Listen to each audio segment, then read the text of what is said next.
अंकित प्रश्न संख्या 5 माननीय सदस्य सुश्री सभ्यता भूषण। धन्यवाद अध्यक्ष महोदया। मैं माननीय मंत्री जी के लिखित उत्तर से बिल्कुल असहमत हूँ। जैसा कि हम सभी जानते हैं कि वर्ष 2004 में हमारे देश में कस्तूरबा गांधी महिला विद्यालय की स्थापना की गई थी और इस विद्यालय की खोलने का एकमात्र उद्देश्य था कि जो हमारे शहरी क्षेत्र की बालिकाओं को जो शिक्षा मिल रही है वही शिक्षा हमारी ग्रामीण क्षेत्र की बालिकाओं को भी मिले।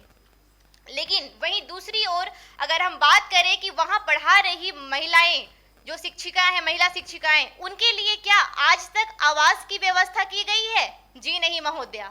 मैं सदन के माध्यम से ये बताना चाहूंगी कि अगर मैं बात दूसरे राज्यों की करती हूं तो उत्तर प्रदेश राज्य में प्रत्येक विद्यालय में कस्तूरबा गांधी विद्यालय में पढ़ाने वाली शिक्षिकाओं के लिए एक आवास का प्रावधान है। लेकिन अगर बात हम अपने राज्य की करें, किसी जिले की करें या किसी प्रखंड की करें, तो आज भी महिलाएं, वहां पढ़ाने वाली शिक्षिकाएं एक आवास के लिए वंचित है। तो मैं सदन से ये पूछना चाहूंगी कि क्या ये आवास निर्माण कराने का कार्य कब तक शुरू किया जाएगा?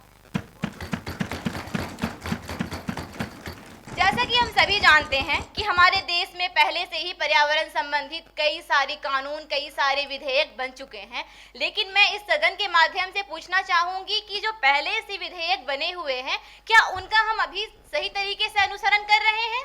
जी नहीं महोदया। पर्यावरण सुरक्षा हेतु इसके सुधार के लिए पर्यावरण संरक्षण अधिनियम 1986, जिसे हम संक्षिप्त में ईपीए के नाम से जानते हैं, क्या इस अधिनियम का पालन किया जा रहा है? आज भी हमारे देश में अवैध तरीके से अंधाधुंध वृक्षों की कटाई की जा रही है। अगर हम बात अपने प्रदेश झारखंड की ही करें तो वो समुदाय जो जिसकी जीविकोपार्जन का एकमात्र स्रोत वन है, उसकी भी कटाई की जा रही है। तो महोदया, मेरा ये मानना है कि आप पहले जो चलाए जितने विधेयक है, पहले चलाए जितने कानून है, पहले इसका तो हम अनुसरण कर लें। सीधी तौर पर बात करें महोदया तो ये विधेयक हमारी कानून को आम तौर पर कमजोर करना चाहती है। ये विधेयक मैंने पढ़ा अभी कुछ देर पहले, जिसमें एक अध्याय में साफ साफ लिखा हुआ है कि 7 साल तक वृक्षों की कटाई नहीं करनी है।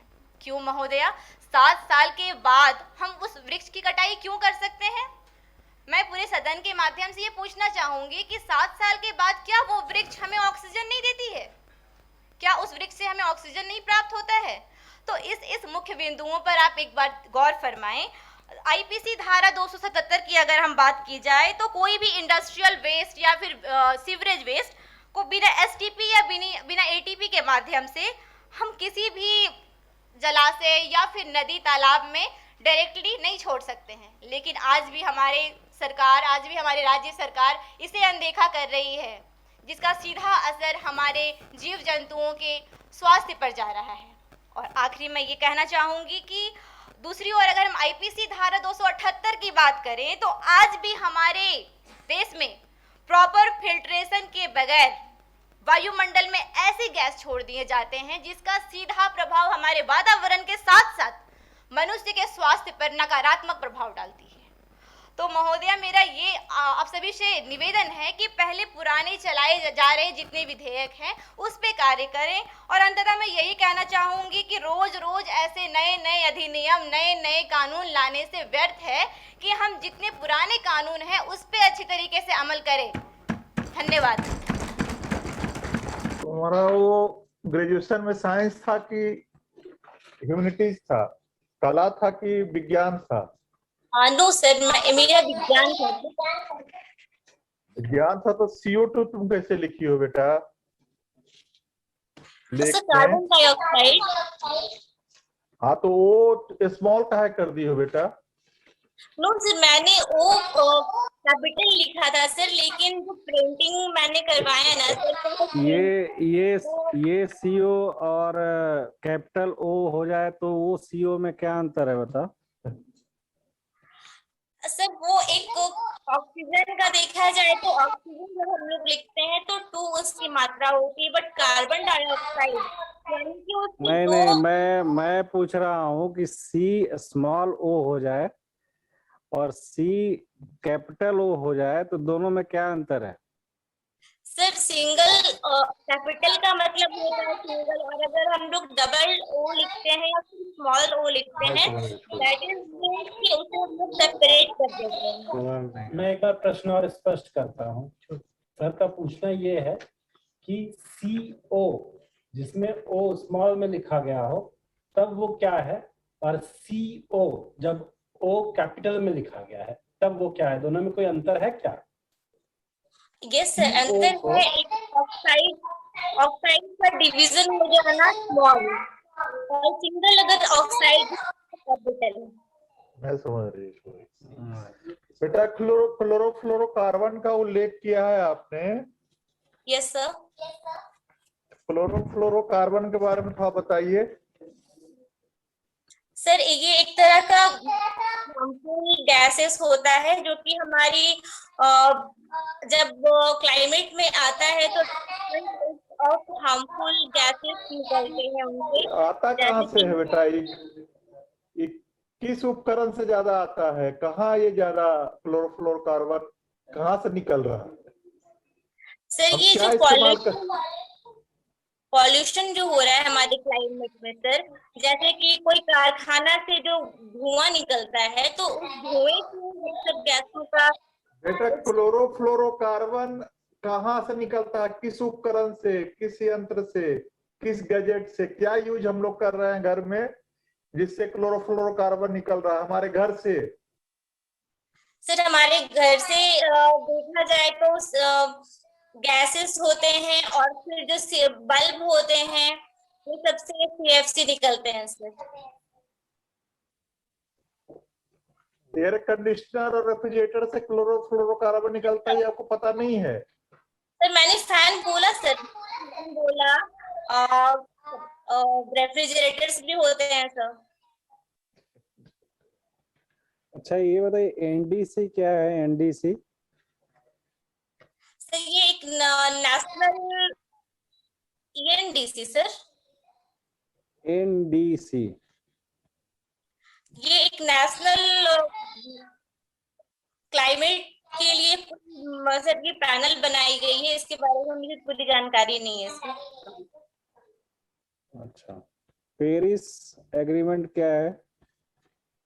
सर ये एक तरह का जलवायु, जो हमारे देश में जलवायु परिवर्तन हो रहे हैं उसके लिए एक समझौता की गई थी, जिसमें सारे देशों का एक सम्मेलन किया गया था, और हम जलवायु की कैसे नियंत्रण पा सकते हैं उसकी एक बैठक की गई थी। पेरिस समझौता एक तरह से एग्रीमेंट था सर की, जो कि ग्लोबल वार्मिंग को हम लोग कैसे बचा सकते हैं, और इसमें क्या क्या गोल होता है, ग्रीन हाउस गैसेस को हम लोग कैसे कंट्रोल कर सकते हैं, उसकी चर्चा की गई थी।